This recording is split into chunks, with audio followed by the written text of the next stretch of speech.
Orang ini baru pertama kali naik pesawat. Tempat duduknya ditempati oleh seorang anak kecil, seorang CEO wanita. Digoda oleh seorang lelaki tua, wanita itu tidak tahan lagi. Dia dengan mudah menariknya ke sisinya. CEO perempuan berusia 38 tahun ini, tidak pernah membayangkan bahwa dia akan jatuh cinta pada bocah lelaki malang berusia 18 tahun ini. Kemudian dia menelepon pramugari untuk memesan secangkir kopi. Pria yang duduk di sebelahku bilang dia juga ingin minum. Pramugari mengatakan dia dari kelas ekonomi. Menu kelas 1 tidak dapat digunakan. Hal ini membuat suasana semakin canggung. Sesaat kemudian aliran udara yang kuat datang. Pesawat tiba-tiba bergetar hebat. Wanita karena ketakutan, tanpa sengaja meraih tangannya, tapi suhunya ditransfer ke tangan. Membuat jantung pemuda itu berdebar kencang. Sebentar lagi waktunya dia turun dari pesawat. Bocah itu akhirnya mau tidak mau membuka mulutnya. Sangat menyenangkan hampir pergi ke surga bersamanya. Cara menggoda seperti ini masih terlalu mudah. Pernyataan yang tidak efektif. Setelah dia pergi, bocah itu baru saja mengetahui hal ini. Dia lupa USB komputernya. Dia segera mengejarnya, padahal dia berlari menuju panggilan itu. Tetapi orang-orang di dalam mobil tidak dapat mendengarnya sama sekali. Keduanya tumbuh semakin jauh terpisah. Namun takdir mempertemukan mereka. Dia adalah CEO wanita yang ditakuti semua orang. Karena baginya, fokus hidup adalah pekerjaan. Jadi sering ada orang yang ngobrol. Katanya dia adalah wanita yang sulit dimengerti. Malam ini ketika dia sedang bekerja dia menemukannya lagi. USB miliknya yang berisi data penting telah hilang. Pada saat dia sedang kesal, tiba-tiba saya melihat secari kertas menempel di layar. Ada juga nomor telepon di atas. Dia segera menghubungi nomor itu. Orang yang menjawab telepon adalah pria yang berada di pesawat bersamanya. Setelah mengetahui alamatnya, saya langsung menuju ke sana. Dia berdiri di antara kerumunan orang yang melambai padanya, lalu membawanya ke bar. Suasana di restoran sangat bising. Menjadikan CEO wanita seperti dirinya sangatlah tidak wajar. Tapi dia sangat senang. Perkenalkan juga pada teman-temanku. Wanita itu ingin segera mendapatkan kembali USB-nya. Katanya USB-nya masih ada di rumah. Dia juga menyuruhnya duduk di mobilnya dan pulang untuk mengambilnya. Dia hanya bisa setuju untuk pulang bersamanya. Dia tidak menyangka kendaraannya adalah skuter kecil berwarna merah muda. Kalau ditengok ke belakang, masih terlihat agak sobek. Dia sedikit khawatir mobilnya tidak aman. Dia segera meyakinkannya, teknik mengemudi Anda adalah yang terbaik. Dia ragu-ragu untuk waktu yang lama. Akhirnya memutuskan untuk memakai helm. Tapi ketika dia memakainya, tidak peduli bagaimana dia mengencangkannya, dia tidak bisa mengencangkan talinya. Anak laki-laki itu secara proaktif membantunya. Namun saat ini, tidak ada yang mengenali keduanya. Adegan ini memudahkan orang lain untuk salah paham. Difoto oleh seorang gadis di bar dan diposting online. Dengan sangat cepat anak laki-laki itu membawanya pulang. Ruangan itu mengerikan. Adegan kacau. Dia merangkak ke bawah meja untuk mencari. Akhirnya menemukan USB-nya. Dia hanya mengucapkan 2 kata terima kasih. Lalu dibiarkan seperti itu. Pria itu ingin mengundangnya minum kopi tetapi sangat gugup. Katakanlah kocok 3 kali getar dengan sukses. Padahal dia orang baik. Tapi pria muda bukanlah gayaku. Melihat punggung sang dewi berangsur-angsur pergi. Hal ini membuatnya sedikit kecewa.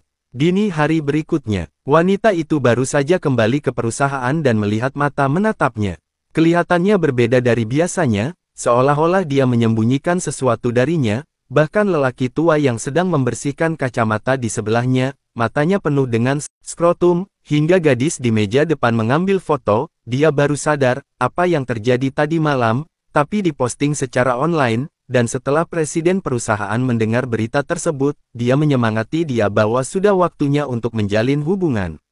Tapi tidak ada yang tahu itu hanya kesalahpahaman. Dia menceritakan kisah ini kepada sahabatnya. Di luar dugaan, dia mengatakan hal yang sama seperti presiden. Mengapa Anda tidak mencoba membuat janji dan melihat bagaimana kelanjutannya? Kehidupan dan situasi kerjanya yang menyedihkan.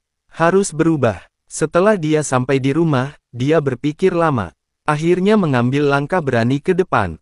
Keesokan paginya, wanita berkepribadian menjadi favorit setiap pria. Mengenakan pakaian berjiwa muda dan dinamis untuk pergi ke sekolah. Tidak ada yang menyangka bahwa wanita berusia 38 tahun ini, yang memasuki kampus universitas, akan membuat anak laki-laki di sekitarnya kehilangan akal sehatnya. Sebuah langkah maju yang besar, dengan pesonanya yang menawan, menyebabkan orang yang lewat menjadi gila. Tapi anak laki-laki itu tidak pernah melupakannya. Aku tidak percaya Sang Dewi benar-benar akan datang ke rumahku. Dia mengangkat tangannya untuk memberi salam. Beberapa kalimat membuatnya gila. Dia menyarankan ingin berkeliling kampus. Anak laki-laki itu langsung setuju. Orang-orang yang lewat juga dipenuhi dengan tatapan kagum. Atas inisiatifnya, mereka akhirnya tahu nama masing-masing. Mengundangnya ke pameran seni malam ini. Juga bersedia menerima. Ini kencan pertama mereka. Gestur wanita-wanita itu penuh ambiguitas. Dan Johan hadir di acara ini. Dia berperan sangat baik, dia bahkan memperkenalkan rekan-rekannya kepadanya. Perbedaan usia antara dua orang saat mengobrol juga membuat orang lain terlihat aneh. Sekembalinya ke rumah, tiba-tiba ia menerima telepon, ternyata adiknya sendiri yang mengambil keputusan. Mengatur kencan buta untuknya. Katakanlah dokter sudah menunggu di rumah. Dia awalnya tidak mau pergi. Anak laki-laki itu tanpa sengaja mendengar kata dokter lagi, dia bertanya apakah ada yang terluka.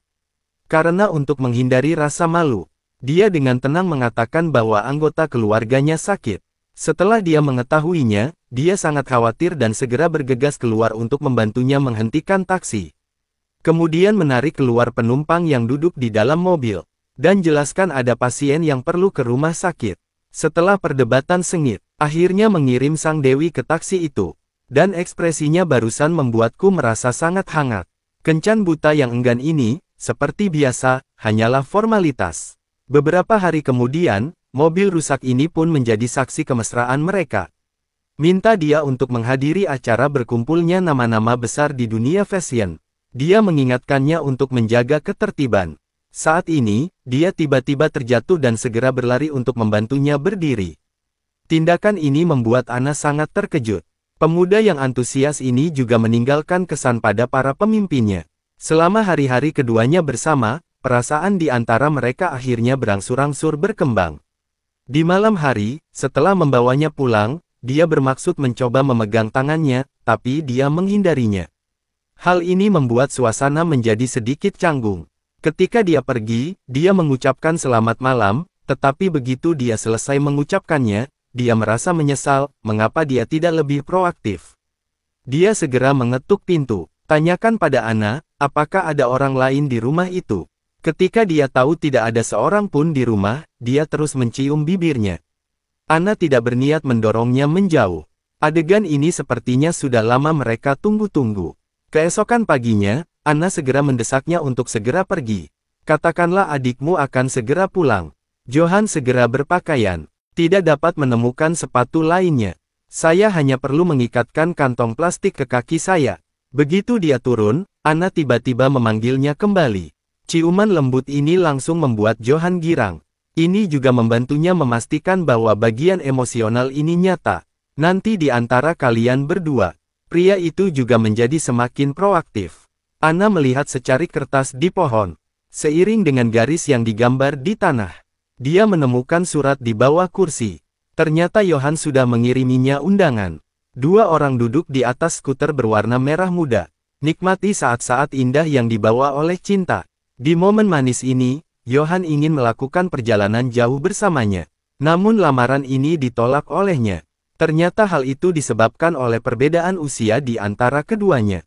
Pada akhirnya, Anna masih tersendat. Pikirkan baik-baik. Ketika saya berumur 40 tahun, Anda berumur 20 tahun. Ketika Anda berumur 50 tahun, saya baru berumur 30 tahun, meskipun saya tidak memperhatikan hal ini. Namun Anna tetap memutuskan untuk melupakan bagian emosional ini. Dia tahu bahwa kali ini kemungkinan besar dia harus putus.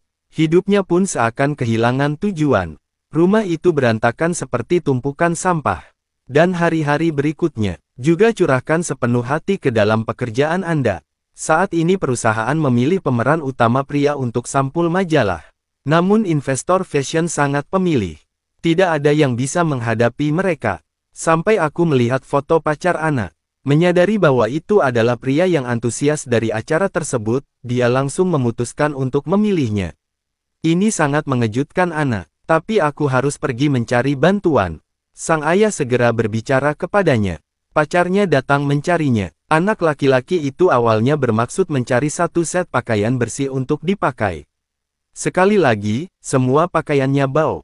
Sang ayah hanya bisa melepas bajunya dan memberikannya kepada putranya untuk dipakai. Saat keduanya bertemu lagi, suasananya tampak berbeda dari sebelumnya. Berjalan ke ruang tamu dan sangat terkejut dengan pemandangan di depan mataku. Untung saja ayahnya pintar, berpura-pura mabuk, bahkan melampiaskan segala ketidakpuasannya, dan akhirnya lulus ujian kali ini. Ketika dia mengetahui bahwa Anna ingin mengundangnya menjadi pemeran utama pria di sampul majalah. Hal ini membuatnya sangat bersemangat, dan juga bisa memanfaatkan kesempatan ini untuk mendekatkan hubungan keduanya. Namun sebelum pemotretan, ada kejadian.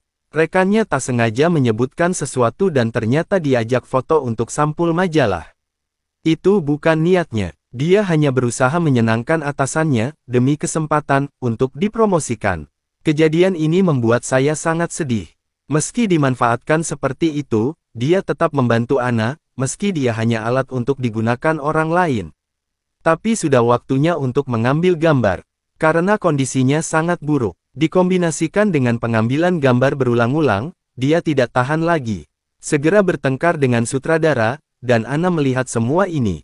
Emosi Johan yang sudah lama terpendam akhirnya pecah. Dia segera lari dari tempat ini, tapi Anna tidak mengetahuinya. Kenapa dia begitu marah? Ketika dia menyusulnya, dia bahkan menyuruhnya untuk tidak memperhatikan kata-kata sutradara. Akting tidak sesulit kelihatannya. Tentu saja, aktornya tidak akan sebaik dia. Dia bertindak sangat hebat. Mungkin bahkan akan ada Oscar bagi Anda untuk menemukan saya.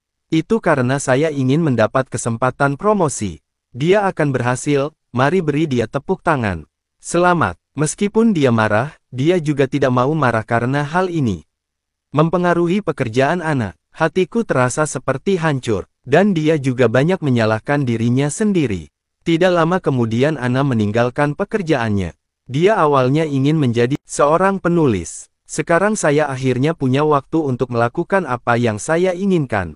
Dan ketika dia sekali lagi melewati pohon besar itu, yang tersisa hanyalah kenangan. Hidup sepertinya hanya memiliki kesepian abadi. Hari ini, di balik cermin, dia melihat sisa sepatunya dan melihat sepatu miliknya di dalam mobil. Dia menatap dengan bingung untuk waktu yang lama. Baru pada saat itulah Anna menyadari bahwa pria itu adalah cinta sejati dalam hidupnya, jadi dia memutuskan untuk mengejar cinta itu. Anna pergi ke sekolah untuk mencarinya, tetapi profesor mengira dia adalah siswa baru, dan menyuruhnya datang untuk memberi kuliah. Para siswa tertegun beberapa saat, semua orang menunggu Anna berbicara, tetapi tanpa diduga mereka menunggu sebuah adegan pengakuan romantis, aku merindukanmu. Aku tidak bisa melupakanmu setiap hari aku tidak berakting. Jadi izinkan saya mengajukan pertanyaan setiap kali kita bertemu di masa depan. Lalu apa yang akan terjadi selanjutnya? Tak lama kemudian, cinta mereka menjadi lebih manis dari gula. Itu masih mobil berwarna pink yang familiar. Masih senyum cerah itu. Dan buku baru Anna akan segera diterbitkan. Kedua orang itu tampaknya terpaut usia 20 tahun. Akhirnya menemukan kebahagiaanku sendiri.